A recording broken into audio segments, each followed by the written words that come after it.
Welcome into the CHGO White Sox Podcast. Today is Monday, March 7th, 2022. I'm Sean Anderson. Welcome into the CHGO White Sox Podcast, presented to you by PointsBet. Use promo code CHGO when you sign up to live your bet life. I'm Sean Anderson. You can follow me on Twitter at Sean_W_Anderson. You can follow my guy next to me, Herb Lawrence, at Ecknerwall23. That's Lawrence spelled backwards and correct. 2-3.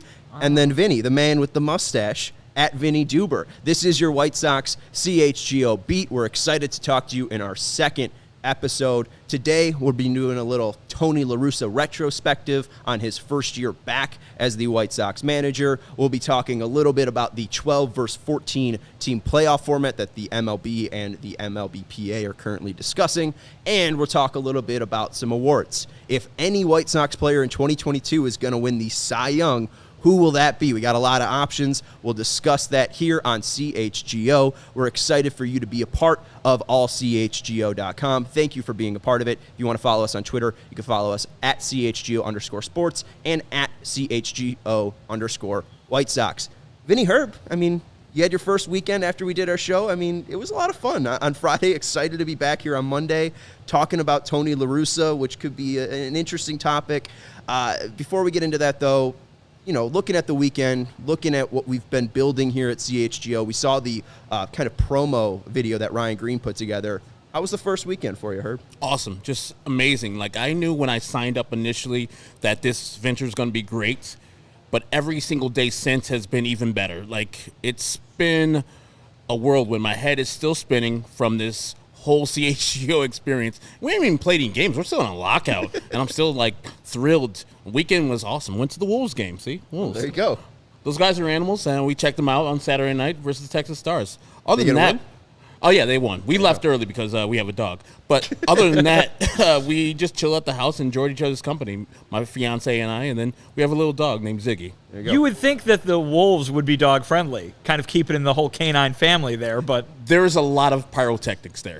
Sure. Skates throws up pyrotechnics in it, and Oh, he's the Skates. mascot. I would guess if you're listening, you guys need to go out to a Wolves game. They're awesome. Were Skates involved in your weekend, Vinnie? 68 on Saturday. I got out. Yeah, usually you think, if it's going to be that warm, you want to stay away from ice, but, there you go, but Herb went a different route. That's okay, sweater. whatever. But, yeah, no, I had a little time at a park, true to my baseball, being a baseball person, we went and sat by a baseball field in this lovely city of ours. Not guaranteed rate, of course. Any sport playing, or you just no, sitting just by? It was a nice day. So yeah, Sitting right. adjacent It was to a a little baseball muddy. field. Didn't want to get out there and but yeah, no, it was good weekend. Good week. Ready to be back. And I think it's very Tony La Russa, LaRussian of you to sit by a baseball field. A guy that has dedicated baseball to his whole life. He's a Hall of Fame baseball person. I don't know if you knew that, Sean. Hall of Fame baseball person. First Hall of Famer to return to the manager position after being elected to the Hall of Fame. He makes his debut after a 9-year hiatus, and we'll go through that today. We'll talk about the hiring process. We'll talk about his ups, his downs throughout the season. We'll talk about, do managers really matter? I know Herb has his own stance on that. But Vinnie, I want to talk to you first about Tony himself. You got to meet him, Hall of Fame baseball person. You got to talk to him through Zoom. What is his vibe? If Sox fans got the chance to meet Tony, what type of conversation would they have? What type of person he is? What vibe did you get from Tony La Russa in 2021? I think that the main thing that sticks out to you is when he was hired, when he got the job, it was surprising, to say the least. Indeed. White Sox fans reacted in a way based on the guy they thought they knew from watching him on TV for the last very many decades, right? And from thinking about, okay, he's now 10 years removed from the last time I saw him, in a dugout on TV.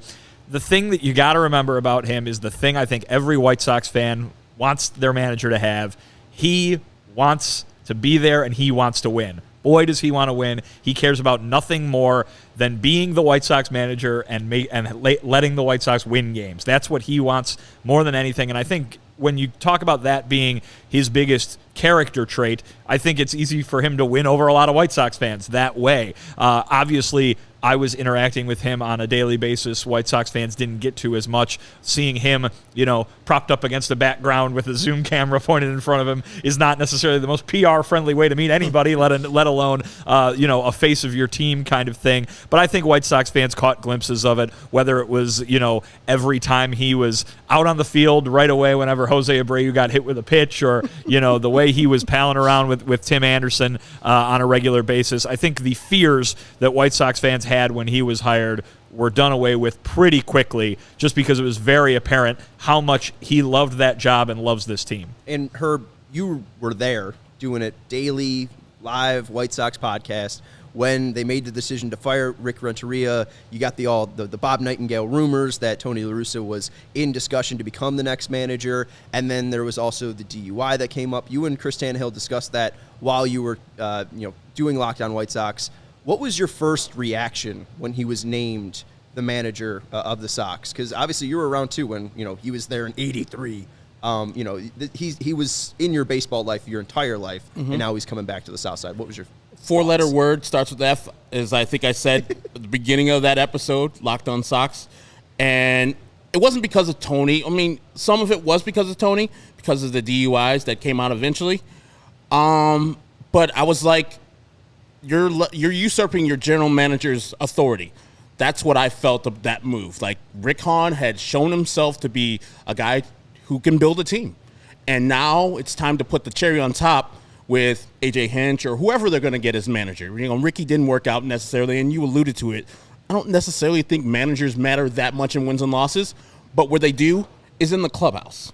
And so I thought, like, a guy like Tony La Russa, with all the baggage he had coming in, his Kaepernick opinions back in the day, which he has subsequently cleared up, wouldn't be good for a guy like Tim Anderson, young African-American player. Also, a lot of Cubans on the team, a lot of Hispanic guys on the team. I didn't think that would mesh well. Tony's done nothing but ingratiate himself to the players. He's done very well for himself. And I think where managers matter the most is the clubhouse. And we'll get to a little bit more, but there's not a player on that roster that says a bad word about Tony La Russa. His intangibles, as far as wanting to win, as far as having the rings and people seeing that, I think that's where Tony La Russa is invaluable, where, hey, look at the rings. I got 3. Oakland A's, I got the St. Louis Cardinals, and I'm trying to get one here too, guys. You follow me, you're going to get a ring. And to the players, that's an intangible that I can't quantify and you guys can't quantify. So, yeah, for what Tony La Russa is now, I was really pissed back then. I'm fine with now. He's a manager that's fine. He won't hurt the White Sox. He won't help the White Sox as far as wins and losses. But I think the players will ultimately decide if Tony La Russa is a success. I was disappointed with the hire. I thought you were right when you mentioned that it's like you're usurping your GM in that spot. And there was also the leaked graphic where Tony La Russa was named the manager, but A.J. Hinch's signature's in the background. Oof. So there was still like a little bit, even when they're making the hire, like, was this clearly the choice? Was everyone a part of the White Sox, team on board with this hire of Tony La Russa? It seemed a little bit up in the air, and then when the stuff about the DUI came out and some of the details, it was a little bit challenging as a White Sox fan, because it really did feel like the owner was trying to help his friend come back into baseball, something that he has missed, a franchise that he really didn't deserve to be fired from in the first place when he was the manager in the 80s. Obviously, our guy Hawk, mercy, taking things into his own hands. But at the end of the day, like, I was always with you, Herb, that managers don't matter, and I think I'm coming back to that point again, that I don't think managers matter. Like, the team... Mine's is wins and losses. Like, they matter. Like, right. In the clubhouse, 100%. Like, we saw, and I think we talked about the 2016 team.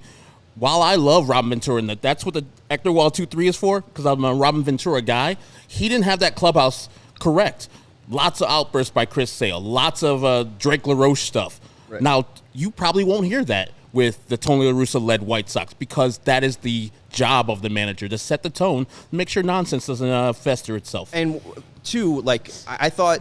Going into the season, I thought the Sox could go 93-69. The Sox end up going 93-69. So really, at the end of the day, like with all of Tony's issues and what I thought were issues in the front office, at the end of the day, they still won 90 games. So like, I don't know truly what the effect the manager has, but I think you tried to illuminate this with some quotes that we have here. Like, what's Tony's motivation? How, why did he return after a 9-year absence? This is what he said in his opening day press conference. I seriously thought being upstairs for 9 years, watching the game closely, I described it to my friends as torture because you're seeing it and you can't do anything about it. Soon thereafter, I realized I had to either stop complaining about being upstairs or go downstairs. He made the choice. He went downstairs. You could see him in the uniform right there. I mean, was that showing through the games and through the passion? And Herb mentions like the clubhouse. I mean, it seemed like the clubhouse did adopt Tony fairly easily. Guys, I will tell you this right now. I don't know how many Sox fans heard about this or saw about it during the year, but from literal interactions with him on a daily basis, there is a rule Tony La Russa has that is you cannot ask him how he's doing before the game because the answer is, I'll tell you after the game. His mood on a daily basis is based on whether the team wins or loses. He is as, eat, sleep, drink baseball as anybody that you'll know. And, I mean, listen, you looked at that quote. He was describing having a nice job in a front office of a baseball team as being torture because he wasn't on the field being involved in those decisions. I mean, this is the exact kind of, epitome of someone who you can't take away from the game. He accomplished everything there is to accomplish in the game, and you can't take him away from it. So that's the thing that struck me right away. The other thing that struck me in terms of, saying the right things, the things that White Sox fans should have wanted to hear at the time, whether they took it to heart or not. You think about all those things that you brought up, the negative, both of you guys brought up, the negatives that surrounded him when he was hired, the off-the-field stuff, the things that he had said in the press and stuff like that. Tony knew that people were talking about that. Tony knew that, and he said on day one 2 things. He said, number one, he needs to come in and earn the respect of the players. He knew he was coming into something, and he complimented Ricky Renneria and Rick Hahn and everybody who'd been part of this rebuilding effort before he got here to building the culture that they did in that clubhouse. And certainly guys like Tim Anderson, Jose Abreu played a huge role in that as well. He was talking about fitting into that, not bringing in his own thing and making everybody adhere to that.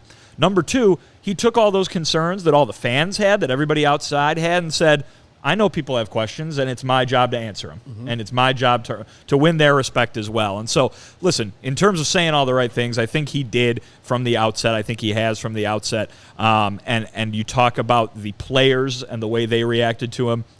At first, the compliments were, well, I've heard good things. It was Jose Abreu talking about how I talked to Albert Pujols, and I got Albert Pujols' vote of confidence on this guy kind of thing. By the time spring training was over and then obviously moving forward, it was all, this has been great. I mean, Tim Anderson, Lucas Giolito, talking about him wanting to earn that respect and that he had done so. We've got a quote from TA, too, from the end of the season that I think really speaks to the way the players thought about it. Just saying how, listen, he knew that he was the focal point, right? That he was the guy, as we talked about on the last episode, the change the game guy, the guy who the White Sox attitude is based on. And when you look at what TA said here, and I'll read it, everybody thought we weren't going to get along, talking about him and Tony, but we were talking behind the scenes the whole time. For him, the players come first, and he makes that known. We're one big family. But I think he did a great job coming in and being a part of what we're trying to do. I couldn't be more happy with what he did. The relationship was great overall with the players. Everybody was just getting along with him. I mean, listen, you see the date on there? Yeah. That's after things didn't go so well. That's basically a year after that same quote that we saw. It's basically a year to the day of Tony being hired, but it's right after they lost. Things did not go well against the Astros in terms of what happened on the field and off the field. That's what Tim had to say about how everything had gone the last 7 months. And the thing I had worries about with Tony is, like, you've won championships. You're literally in the Hall of Fame. I went to that Hall of Fame ceremony because it was the one that Frank Thomas got inducted into, and I was like, what is there for Tony to come back to Major League Baseball? He has all the accolades. Why is he back with the White Sox? And I think you spoke to it the most. And if you want to repeat your answer you said to me off the air, but like, I don't know initially why Tony wanted to come back to a team when he already has everything he has, and there's nothing that's going to elevate him from being a Hall of Fame manager. Yeah, you can remind me of what I said because I'll probably just repeat what I just said, but yeah. I mean, pretty much you said that Has there ever been a manager who's won with 3 different teams? And we looked it up. Yeah. No. What 2 is That's Sparky Anderson. Yeah, Sparky Anderson's the only one besides Tony to win 2 with And 2 so separate franchises. there is an actual goal for Tony to be that guy. Like, hey, I took 3 separate teams to a world championship. Who's the best manager of all time? But the answer to that question right now might be Tony La Russa, Yeah, right? and also, who's debating that? Like, are Right. you sitting around with your buddies being like, "Oh, that Connie Mack really knew how to put together a lineup"? No, but for him, that guy, his for lefty him, righty, his legacy switch was great. Yes, Hall of Fame baseball man. Yeah. But also the best manager of all time. Tony La If he Russa can get into that argument once he starts bringing a live mule around like Connie Mack did.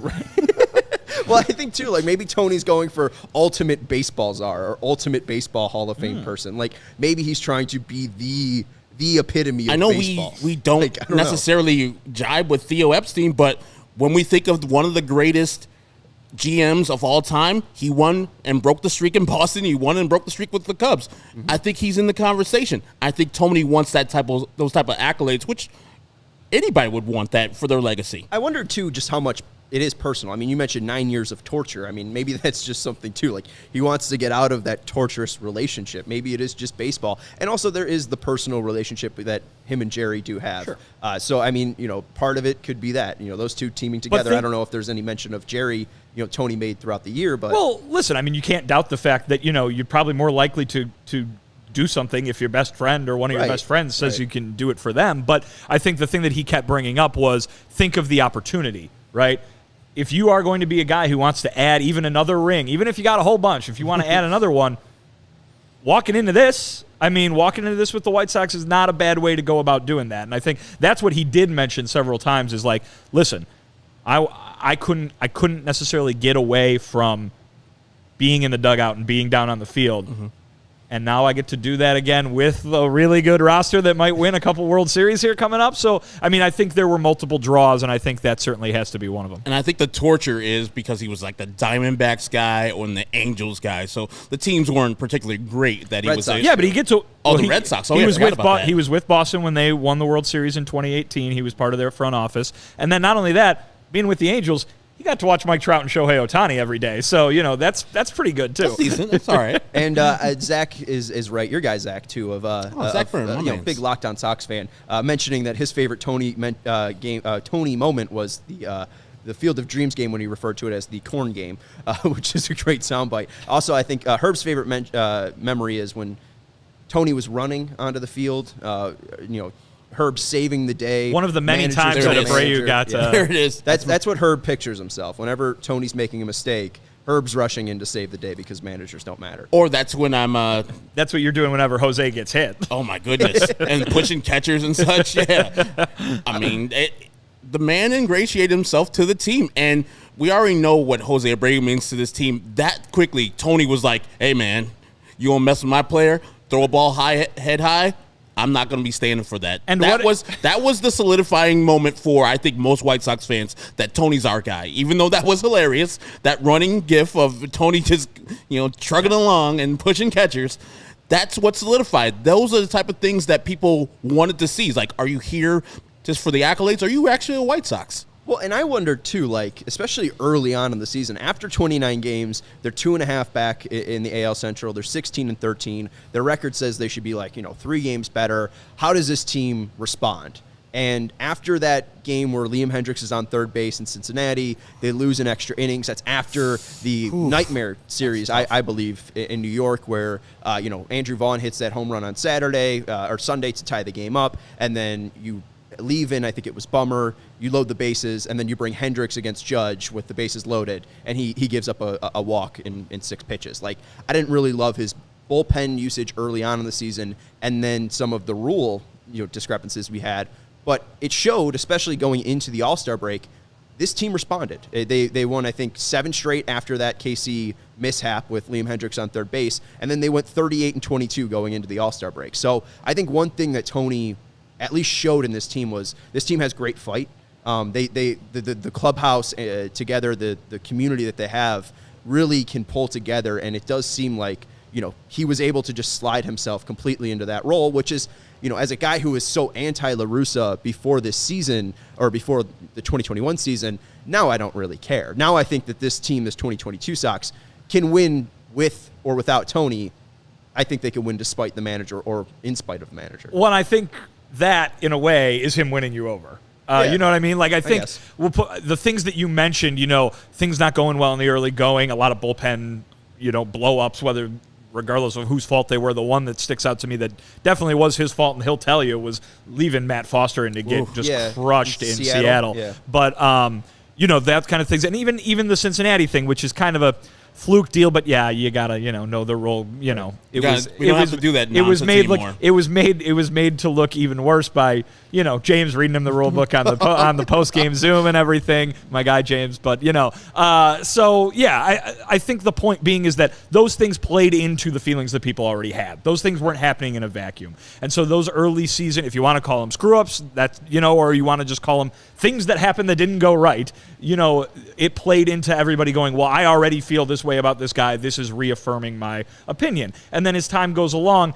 he won you over not only by doing little things like going out and defending Jose, but by winning. Yep. And the team was just that team should have been crushed by the injuries that it had last year.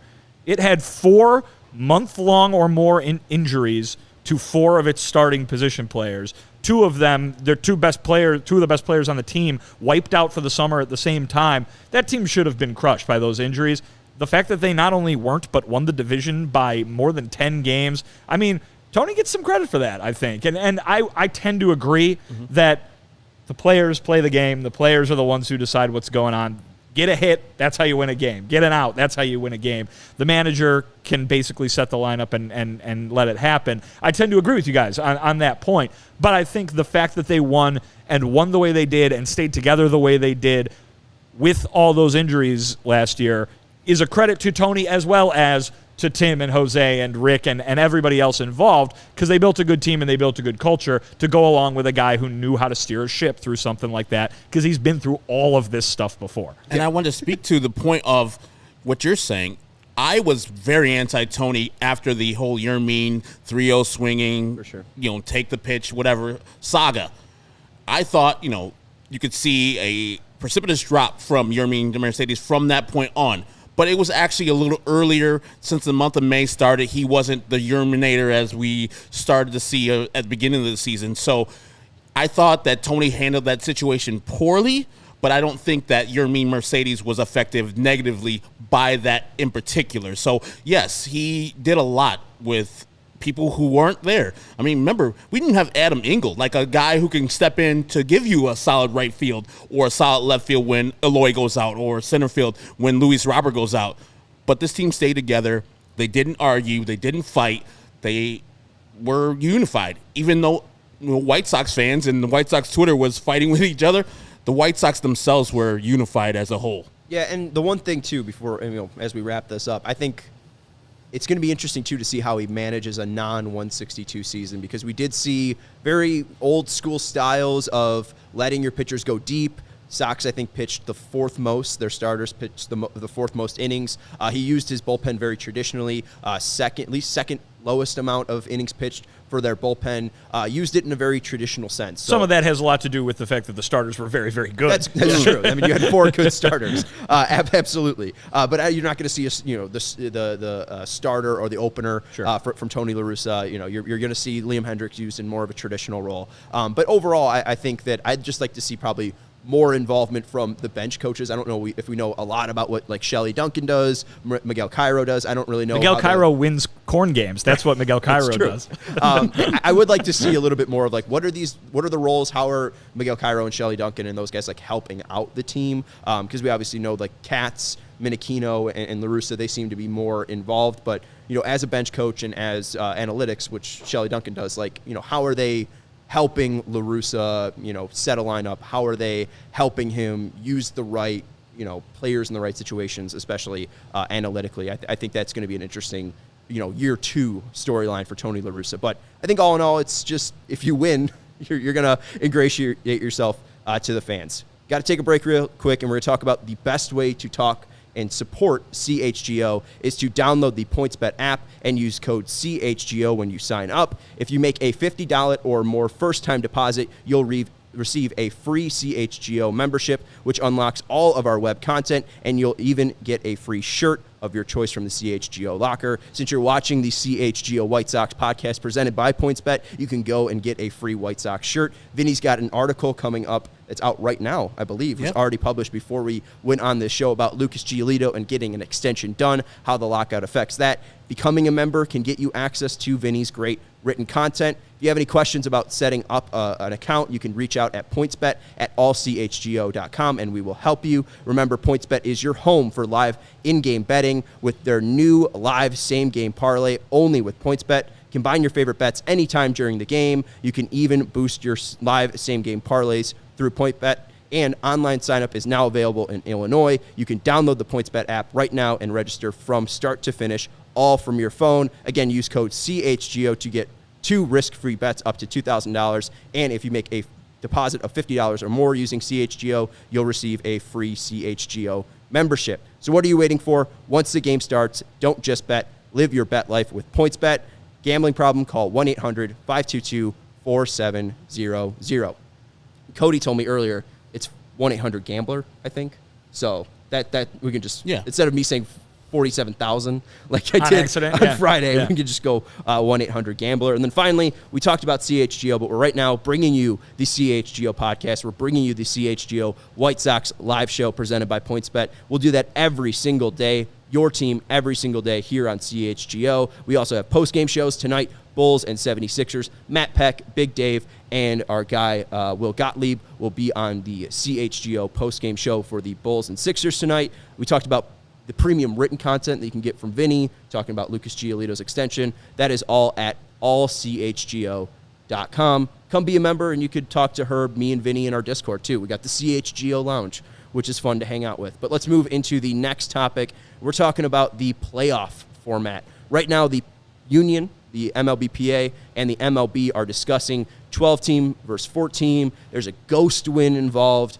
Very confusing right now. Spooky. They're not very it's haunted. spooky. This is a haunted playoff format. They're not able to figure anything out. But let's talk about the ghost win before we get into what our ideal playoff formats right now are. We have the shape to change Major League Baseball. If we are the commissioner, what would be the most perfect playoff format? But let's talk about this ghost win. During a recent collective bargaining agreement session, the MLB has proposed an expanded 14-game postseason format per Jesse Rogers. Here's how it would look. 7 teams from each league make the postseason. Teams with the best record in each league will get wild card round byes. 2 other division winners and top wild card teams host all 3 games of all 3-game series in a wild card round.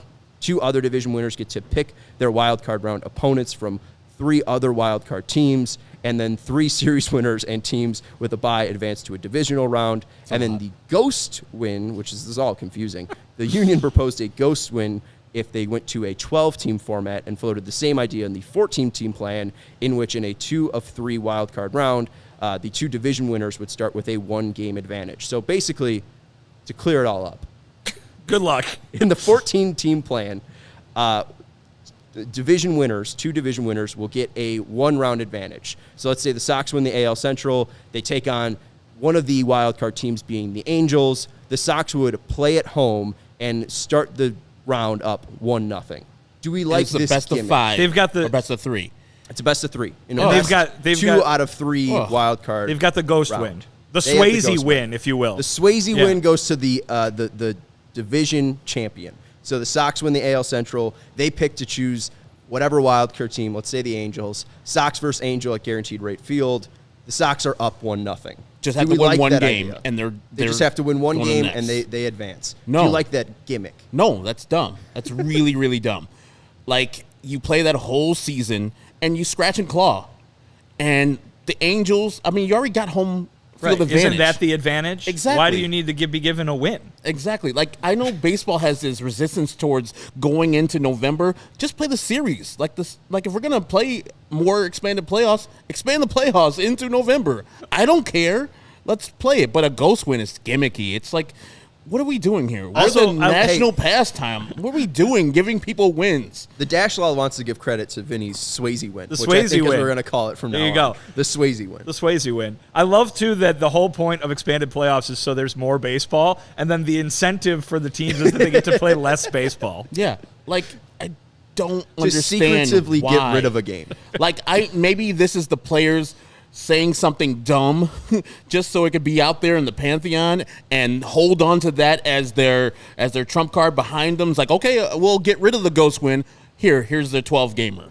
It doesn't make any sense. And if we did last year, like they want to do this year, they would have the Braves hosting the Dodgers. The Dodgers won like almost 20 games more than the Braves, but the Braves get a ghost win and host the damn Dodgers. Yeah. Well, how fair is that to a 100-plus win Dodgers team? And I did a bad job of explaining it. The Union proposed it in both the 12-team and the 14-team. So if the Union gets what they want, we might be seeing the Swayze win. It also just comes down to this, too. You know, when are the MLB playoffs? They're in October. Right. They're during spooky season, so no wonder there's going to be a Swayze win involved. If the game happens on October 31st, it's an automatic home win.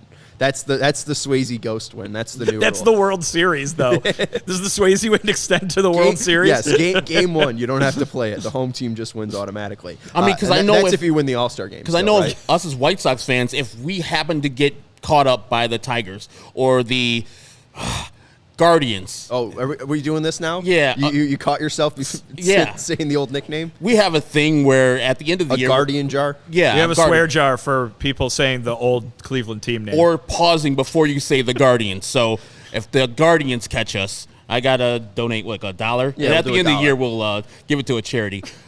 If the Guardians catch us. And then the White Find Sox a Chicago Native American, that's a great idea, yeah. indigenous fund Right. for our Perfect. mistakes here. Absolutely. And so we're the wild card team, and we got to go to Houston, and they already got a game in hand. Yeah. Game over. Like Right. that, it's not fair to play 162 games and to say, enjoy your one game. Bye. Well, and I think it's so stupid too because the team that wins it, like, yes, you automatically get the win, but also, like, let's say you're Houston and you have, well, I mean, I guess it would help them. I guess it would hurt the White Sox in this case, but, like, if you have a big injury to a big pitcher, right? You're Houston and you're down Lance McCullers, like, then you're going to have to go to, Garcia and Valdez, right? When the Sox get to throw their best two in Giolito and Lynn, like, yes, you get that. I mean, I guess that's where the advantage helps the Astros then by having a win. But, like, I don't know if it's a level playing field, this idea either. Well, you know what would be a really good way to reward a team that finishes with one of the best records in the league would be to make them not have to play an extra round of playoff games against a team that might not even be 500. Right. That would be a wise idea, don't we think? The 10 format works in my mind. Give the team that has the best record in the division the bye already, and let's just stick with what works so far. I'm fine with the 10 game right now. I don't know if baseball lends itself to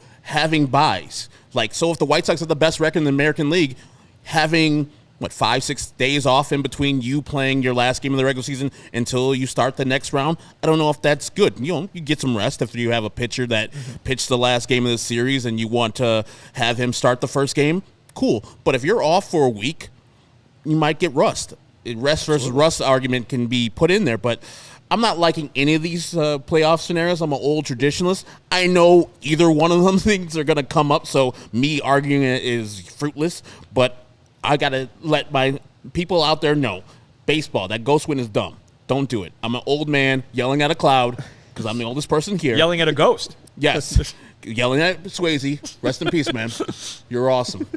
But, yeah, I will not like that. And, too, if a ghost win is implemented, the Sox with the division they have, I mean, they need to take full advantage of it. If you're getting an extra win in the postseason and you get bounced in the first round, getting a win and you lose the two games you play in the postseason, I mean, how defeating for the Sox would that be? That'd be brutal. Also, Lawrence, can we bring up Jimbo's comment because I missed it, if possible? Did you have a comment you wanted to add on? Yeah, I mean, I brought up the Dodgers. They play in a really tough division in the NL West. Right. Why should they get punished because San Francisco won the division?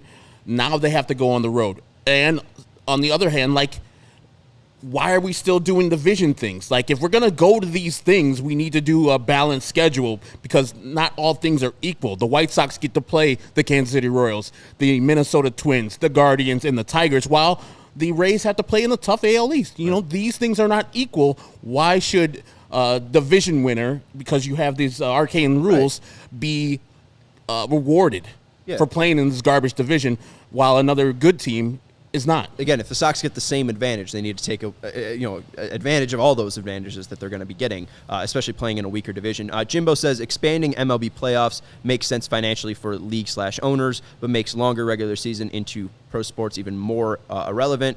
Division winners should get a bye into 4 teams per league LLDS. I want to bring that back because we do have our own playoff formats, and Vinnie probably has the craziest one, and it's even crazier than Jimbo's idea.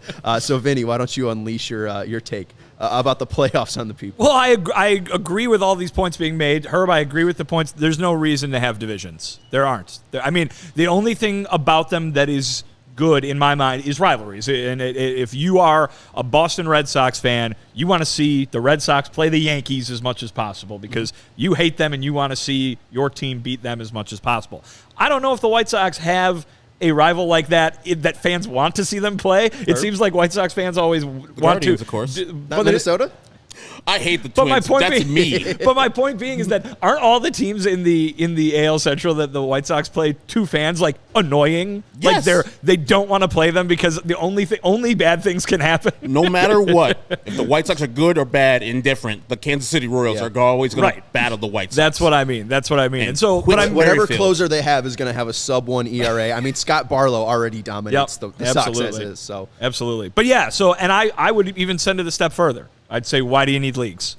And I guess there's some history there, but we've seen the Astros pinball back and forth. We've seen the Brewers pinball back and forth. You know, I don't really – the only thing I could see is that the pennant should maybe still be a thing. You know, winning the pennant counts as something to some teams. But, I mean, you don't need it, right? I mean, there's no old school. We've got, 2 days to travel to our old game by Pony Express that we've got to planes take now. care They're not of. doing Yeah, it. right. It's all about 23 trains.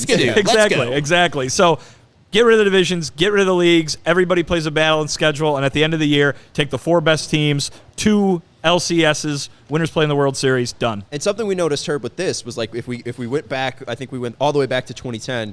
We looked at the 4 teams that would make it, and it seemed like the only teams that would make the playoffs still were the teams with the best record. So like and won the World Series. And won the World Series. Right. Like the Red Sox in 2018, they won the World Series, but like the Giants in 2014, 12, and 10, I think they didn't even – I don't think those teams, any of the 3 teams that they had, were even in top 4 of baseball. So like it is, there where this idea, I mean, that's what I love about the Major League Baseball is like anyone has the opportunity to win it. Like, but you proved that over 6 months. Yes. And that I think is what was brought up there is that you've got the longest season in pro sports. Do something with it. Make it matter. We all get really excited in September when there's pennant races on. Wouldn't it be nice to get excited in August too? I mean, you know what I mean? We saw great, amazing crowds show up on the south side late in the year, when they're playing good teams, getting excited. Let's see those in July because the games could be as exciting then for when it matters toward getting one of those top 4 spots, those only 4 spots. Well, and hey, managers maybe matter more if we do this because,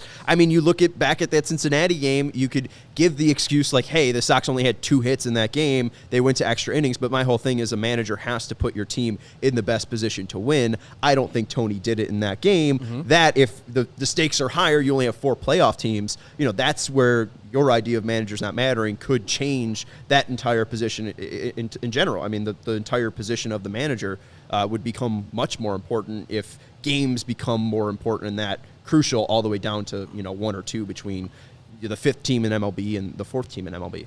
Yeah, I like what Vinny said. Like, get rid of divisions, get rid of leagues. We are playing the same rules now. We have universal DH, so that's perfect. But I know we're going to be going to 12 or 14, so let's go there. I say, why do we shorten these series? Why do we do these gimmicks of best of 3, best of 5? Make them all best of 7. If we're playing this long-ass season, the cream will rise to the top. We'll be here till Christmas. Fine. You'll get a Ghost of Christmas Present win. Great. Make more money. Like, you want these playoff games, make them more. Like, the White Sox are the better team, and they're hosting the Rays. Make it a best of 7. See who can come on top. Like, we're doing this long-ass season for some reason and then letting every single person in, every single team in. No. I don't want the White Sox to win 116 games and go out like the Mariners. I want the White Sox to win 116 games and play a real series versus a real team. And if that other team happens to beat the White Sox, tip the cap, I'll see you next year. But a best of 3, imagine you got that ghost win like they want, and it's a best of 3 series, and the White Sox are not the best team in the American League, and somehow you're facing the Angels, and Shohei is pitching, and then I don't know who their second pitcher is, but they both catch fire. Jared Washburn. Yeah. And that's a tough. I can't even make that one. John Lackey. They're gonna kill those people. But you get the point. They catch fire. They have a solid pitcher in October, and in 2 games you're out of the playoffs. No, make it a best of 7. I understand you don't want to play November. It's November's still fall. It's the Fall Classic. Do it November 15th. Who cares? No. Why not? Because you're gonna get snow. I mean, you're gonna have a game at guaranteed rate. It's gonna be Game 3. Lucas Giolito's on the bump. You're not even we gonna are be able to delayed because there are 8 inches of snow. You're not even going to be able to see Luis Roberts' face. Awesome. You're gonna, knowing us, you're gonna get what's it called? What's the thing where it's -20? The negative polar 4. vortex. Yeah, the polar. Yeah. You're gonna get a polar vortex Yeah. during Game 3 of the World Yeah. Series. So you just want if you're these wanting to play on November 15th. Games just jammed into October just No, because? I want them to.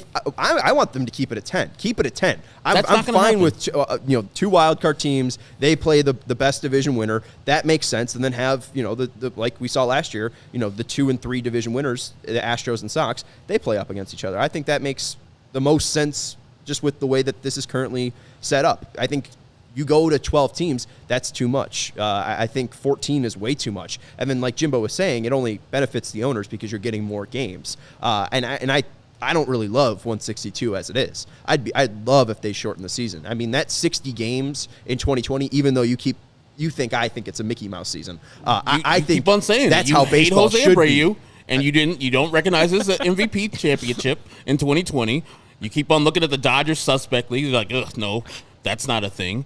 Ooh, I like this. Steve Meister says, what if you set a barrier of 90 wins? What if there's no set amount of games. You just keep playing until X amount of teams gets 90 wins. Well, no, what he says is you play 162, and however many get 90, regardless of the number, they make the playoffs. Okay. Wow. That's kind of fun. So 90's the area. I like that idea, too. I always said Let's the see. 2006 Cardinals did not win the championship, so the White Sox are the champions from 2005 until 2007 because they only won 83 games. You cannot be an 83 You should see game winner. you should see what Tony's opinion on that is. I'm gonna check it out. I'm gonna meet him face to face, see if he likes me. Hold on, let me real check. Now let's go back to the standings and let's see how many teams made it to 90 wins before we do this and go into This I don't like. This This is from I don't Jake. like. I don't like this from free to Jake. read it I out don't to me. like the. Our Jake? Yeah. Are you guys open to the minor league playoff structure with champions of each half of the season getting spots? So in the minor leagues, if you're in first place at the All-Star break, you're in. You don't have to win anymore. You're in. Yeah, and that's why I don't like it. I think I've always 'cause, found like, that weird. Like, what if you win both of them? Do you just go to the Ooh, next that's a round? good question. What does happen if you win both of Is them? that Do what they just go happens, to the Jake? next team? second place. Oh, gets, second place that's team what becomes Jake is okay. I'm not even saying. like in the second half of the season. I'm not playing then, right? Yeah. You would just have a bunch of games. Like Yeah, I'm but you're guaranteed to talking be in. rest. You're talking rest versus rust there. See, look at catching my own Yeah. I don't know. Well, hey, What a maybe jerk you are, Vinnie, catching me on my if own you words. win the second half, then you earn the ghost win. That's how you earn the Swayze win. If you're the first half winner and the second half winner, you get a Swayze win. You get two Swayze You get wins. two Seriously, Swayze call wins. the trademark office and do that already. We You got get it. the Swayze win. Yes. You get the ghost. You get the ghost win, and you get to host the game at the Roadhouse. That's how that works. Boom! Look at him. Going back to Steve's Sean didn't idea, get that 11 teams would have He's made too the young. playoffs in 2021. I know the movie. I know Roadhouse. I know who Patrick Swayze is, Dirty Dancing, but, I could go 3 deep on Swayze movies, I think.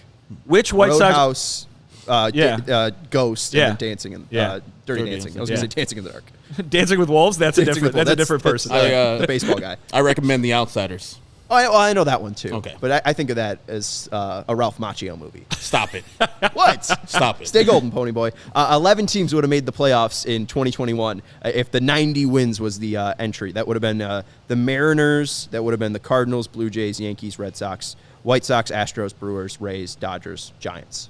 So here's a question then too that makes this even more complicated, because you probably have more teams with more wins with tanking happening, right? Because there are more teams that have fewer wins. Right. So relegation. Keep tanking, more playoff teams, more playoff money.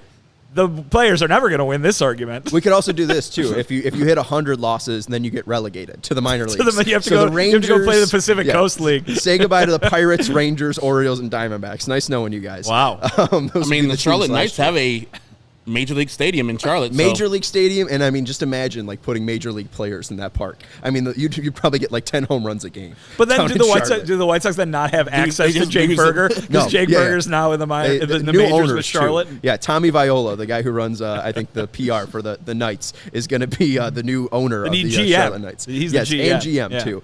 Congrats, Tommy, for your raise. If you enjoy CHGO and our CHGO White Sox podcast, it's presented to you by PointsBet. And one way to help us continue grow, this is only our second show, so it is, if you are here on the ground with us, we would really love the support and helping out the people that support us. PointsBet, one way to help us out is to continue growing is to download the PointsBet app and use code CHGO when you sign up. Not only are you going to get 2 risk-free bets up to $2,000, but if you make a $50 or more deposit, your first-time deposit, you'll receive a free CHGO membership, which unlocks all of our web content, and you'll get a free shirt of your choice from the CHGO locker. I think we have every shirt basically up on there. We got Sox, Cubs, Bulls, Blackhawks. We got our own CHGO stuff with our great logo. So check that out. And you could do that by downloading the PointsBet app and making a deposit of $50 or more with your first time using code CHGO. If you have any questions in signing up, you can email pointsbet@allchgo.com and we will help you out. And again, download the PointsBet app right now and register from your account. You can do it all on your phone, start to finish. Mobile registration just came back in Illinois on Saturday, and PointsBet makes it easy by just downloading the app, and they can get you set up in minutes. So what are you waiting for? Once the game starts, don't just bet. Live your bet life with PointsBet. Gambling problem, call 1-800-522-4700 or 1-800-GAMBLER. Yes. It's right over Vinny's head if you're watching on YouTube. Look at that. It's right there. Code CHGO. And again, you make a deposit, your first-time deposit of $50 or more using the code CHGO, and you get membership access to our site, allchgo.com, and you can check out Vinny's new article about Lucas Giolito's extension and how the lockout affects that. And we're going to be talking about Lucas Giolito here and the whole White Sox pitching staff because we're going to have a little bit of debate. We liked doing this on Friday, talking about who is the most important player to the Sox in 2022. Now we're having the debate. If any player on the 2022 Chicago White Sox can win the AL Cy Young, who will that be? James Baldwin. Yeah, you got to go with James Baldwin for the 2002. You guys got to help me out with the 2002 Soraka was Sox. traded already. Todd Ritchie, 2002. Was Loaiza on the team? No. Loaiza would end up starting the All-Star game the next year. 2003. He might have been. Yeah, I don't know. You're right. Any Loaiza heads out there? Give me a shout out if you know about Esteban Loaiza was on the 2002 Sox. I think he's still currently in jail. Oh, shout out to him. Yeah. Loaiza. Looking back at the 2021 AL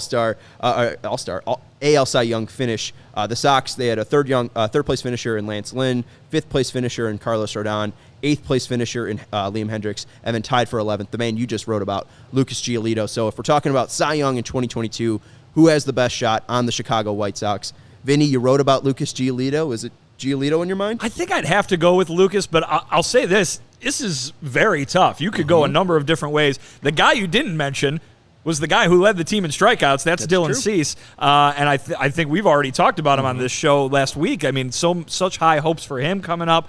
I think I'm going to go with Giolito just because I am a big believer in him as the ace of this staff, as the guy who's going to deliver, in those biggest moments. And if they're in a race, like they are expected to be at least more so than they were last year, going down the wire there in September, Giolito's the guy that could deliver some huge wins with people watching, eyeballs on him. Everybody goes to the stats, and they should. That's fine. But, there's some intangible to Lucas Giolito that I think you got to pay attention to. I really wanted to go with Liam Hendricks because the dude is just dominant.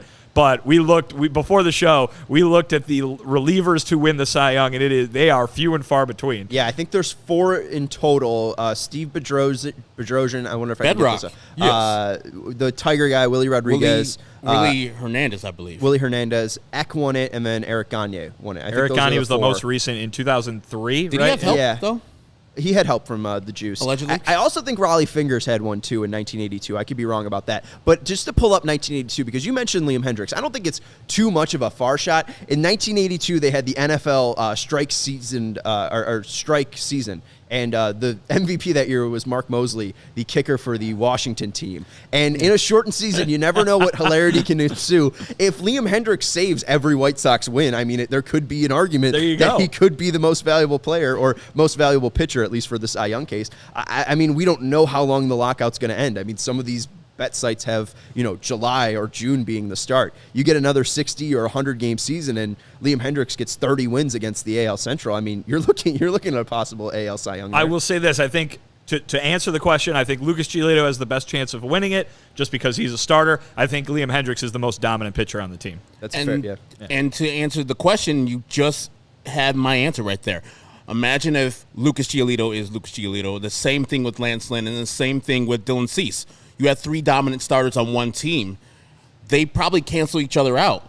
But if you have a dominant closer, like Liam Hendricks was last year, and he's saving all these games, and no one else really is a big-time number on as a starter in the American League, I could see Liam Hendricks being the Cy Young Award winner for the White Sox.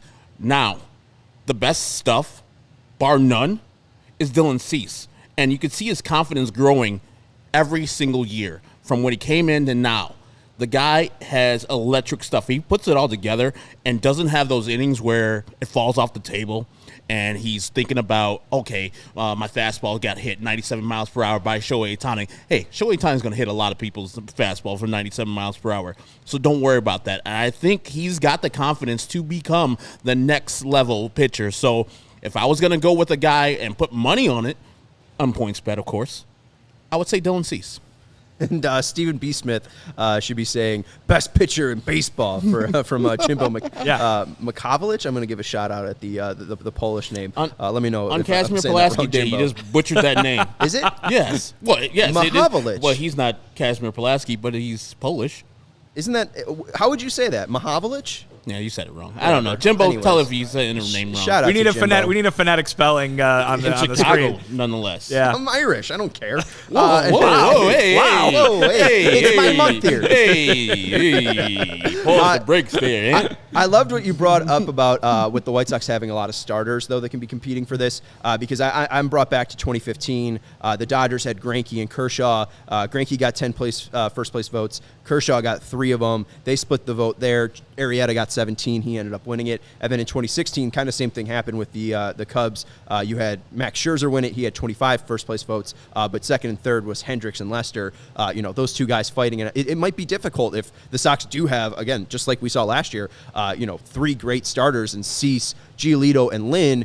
That might make it difficult for any of them to really separate themselves. I don't know if you want to answer this, but do you have a vote? Did you have a vote? I had a vote last year. Okay. I had a vote last year. For a Cy Young? Yeah, I had a Cy Young vote last year. So the way it works is it rotates. The awards rotate.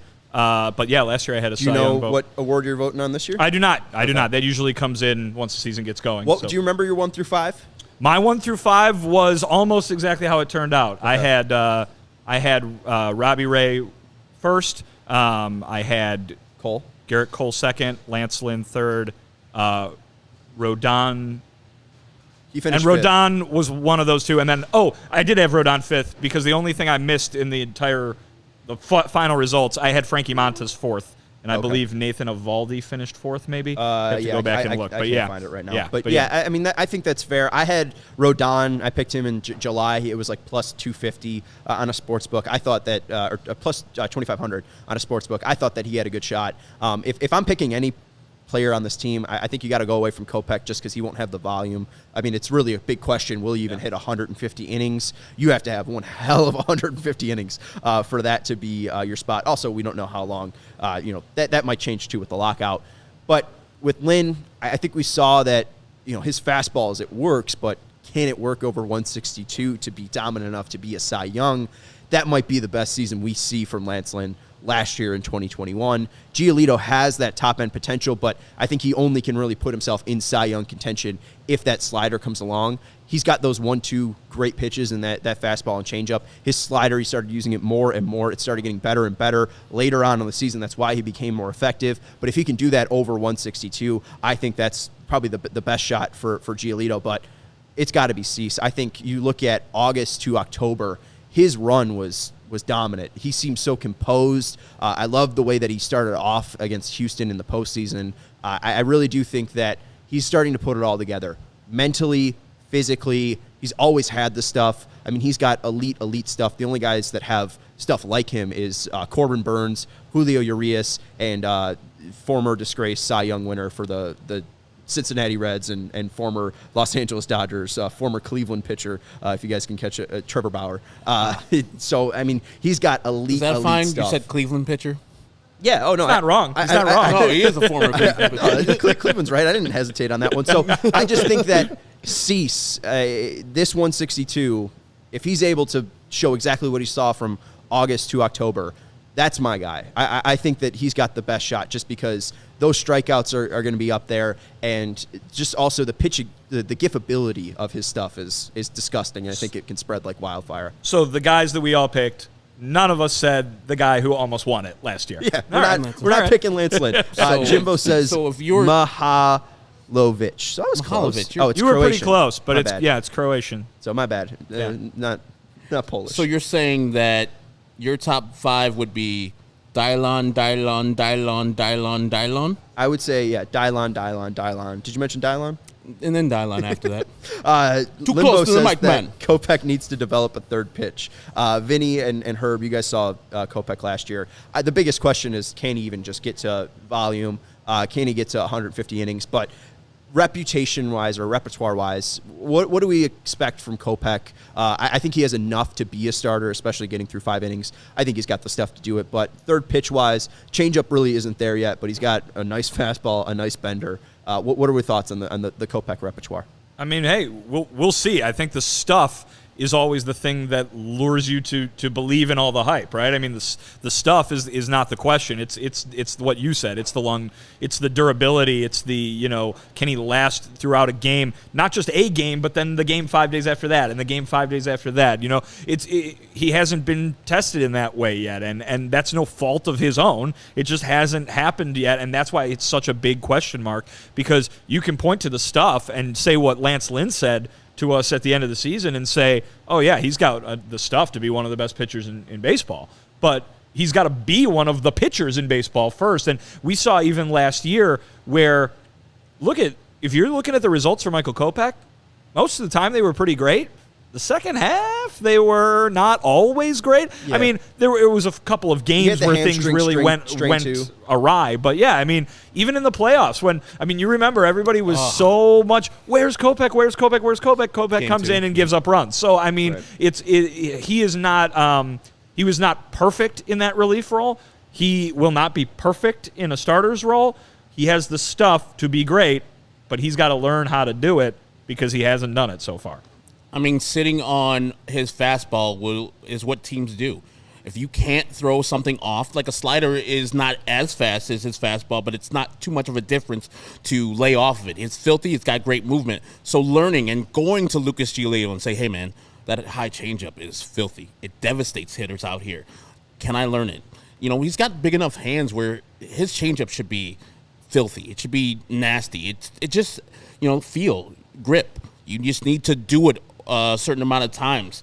And this is probably not the necessary team to be experimenting with pitches, but I hope him and Giolito and Ethan Katz have gotten together in this offseason and developed that third to fourth pitch. So because he's a starter now, he needs to have a good pitch mix to get these people off their fastball. Because from my looking at him, his fastball is pretty straight. Real quick, just looking at his usage too from 2018 to 2021, like him as a starter and him as a reliever, he used a different repertoire too. He used in 2021 his slider 30% of the time, his fastball 65% of the time. But in 2018, 62% on his fastball, and then like 15% on his slider, 11 on his curveball, 8 on his changeup. So he was more of a 4-pitch pitcher or a traditional 4-pitch pitcher when he was starting in 2018. There's two. You mentioned the two words that should give you reason to believe that he's going to be making good progress. Ethan Katz. I mean, right. You look what he did to the pitchers who were